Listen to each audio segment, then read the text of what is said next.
Hi everyone. This is John Catalfamo from JC Fine Arts, and this is Albany Art Talk. And I wanted to do this video because I think I'd like to share some of my experience with some of you folks out there, and I have some stuff that will probably give you some help. This is all about sketching. How do we get advanced in sketching? How do we move forward? Well, of course, there's the old school way where they have these little figurines you can buy. They're pretty inexpensive and it can help you do positioning and, come up with weird positions and stuff you might not think of or come up with on your own. And you can put this in a sketch, this position and do the sketch of it. It can help a lot. And then other ways of doing it is this is another one, another old school way, and this is called carbon paper. I'm sure you've seen it. It's black carbon paper. It comes in white, and carbon paper can be very helpful. You can take an image and print it on paper, and then take the paper, place it over the top of the carbon, and transfer it to your surface. A lot of people think that that's cheating, but you're beginning. You're a new artist. You're trying to learn your trade. You're trying to learn your skill. And this is great practice. It really is. It teaches you how to move your hand and the skill of sketching, that sort of thing.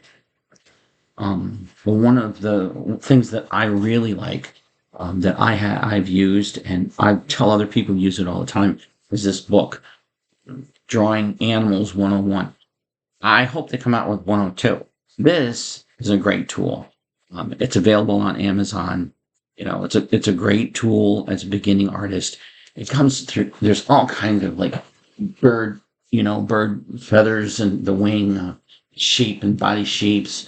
How a running animal is, and they have the stick figure designs, close-up images that you can practice on. And there's a lot of content in here that talks about the structure and placement and body shapes and all that positioning. It's a great book, and it is great for the beginner and for the intermediate artist. It really is. Now, there's other ways of transferring your art to the canvas or to whatever surface you're working on. Any substrate, it really doesn't matter. And this is a great tool. There's all kinds of these all over the internet, and it just kind of clips on to your counter, and then you can connect it to your iPhone or whatever and project whatever image that you're viewing right onto the canvas and in the dark. And then you can just trace that image right onto the canvas. Now, in the beginning, as an artist, sketching is probably one of the hardest parts. Getting that sketch right and getting that composition right. Those things are available on Amazon. They're available locally in your store, and they're fairly inexpensive. You can get one for probably around $40-50.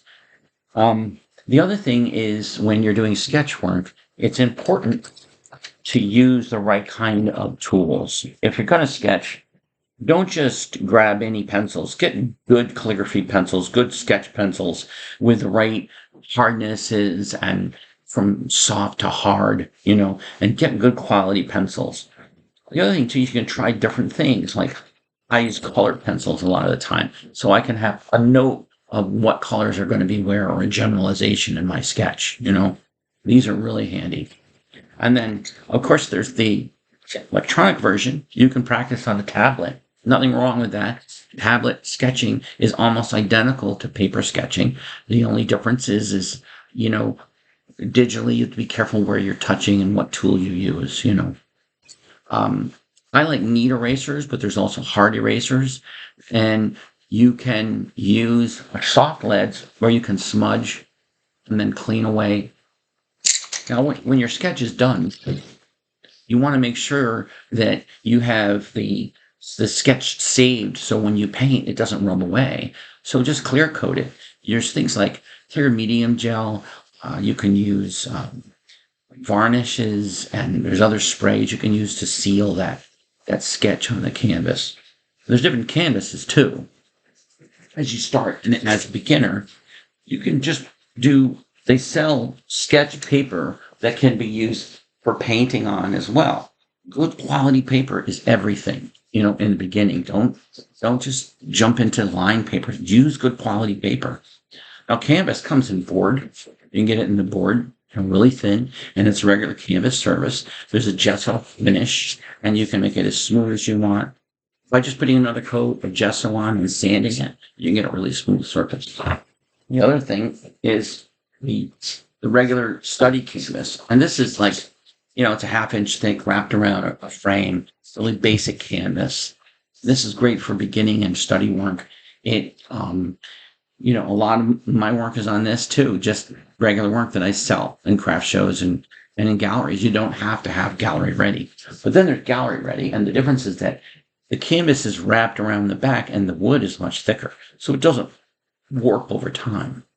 The other thing, as you advance as an artist and you start getting a collection of sketches, create a portfolio, put it together, and keep track of what you do, and make sure you date and sign, like books. If you have sketchbooks that you're working on, sign the book, put your name and stuff on it, because later on it's going to become important as you grow as an artist. There's going to be a lot of training things coming up, and I'm going to have a lot of these videos going out, and I hope they're helpful to you. I've been working in the art industry for a long time, in sign industry and print. I've done web design, and now I work in fine arts, worked in all kinds of mediums, and I'm going to be putting a lot more out. Be sure to subscribe to my channel. It helps. We want to be able to keep doing this, and this helps to build our business, my business, and give me more exposure on the internet, social media. So, and if you see this on Facebook or LinkedIn or Pinterest or Instagram, please like and share. Thanks for watching Albany Art Talk.